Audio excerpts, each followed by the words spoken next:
সম্প্রতি যুক্তরাষ্ট্র ভিত্তিক সামাজিক যোগাযোগ মাধ্যম রেডিটের AITAS কমিউনিটিতে এক নারী লিখেছেন তার স্বামী তাকে বলেছে চাকরি ছেড়ে গৃহিণী হয়ে থাকতে। এ কথায় তিনি খুব বিরক্ত।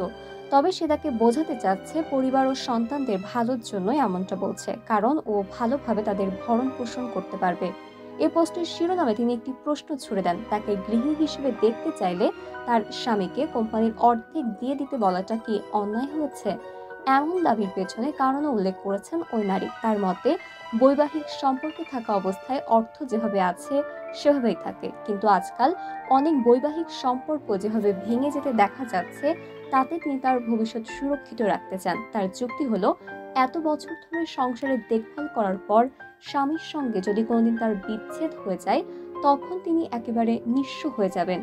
পোস্টটি সামাজিক যোগাযোগ মাধ্যম এক্স হ্যান্ডলে শেয়ার হওয়ার পর তা ভাইরাল হয়ে যায়। এ পর্যন্ত তিনি তার অবস্থানের পক্ষে 23,000-এর বেশি ইন্টারনেট ব্যবহারকারীর সমর্থন পেয়েছেন।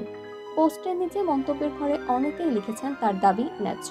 কেউ কেউ তাকে এ ব্যাপারে ছাড় না দেওয়ার পরামর্শ দিয়েছেন। বলেছেন ভবিষ্যতের জন্য অর্থনৈতিক সুরক্ষা নিশ্চিত করাটা তার অধিকার। পোস্টে তিনি আরও জানান, 6 বছরের দাম্পত্য জীবনে তাদের 2টি সন্তান আছে। পরিবারে আসতে যাচ্ছে আরেক অতিথি।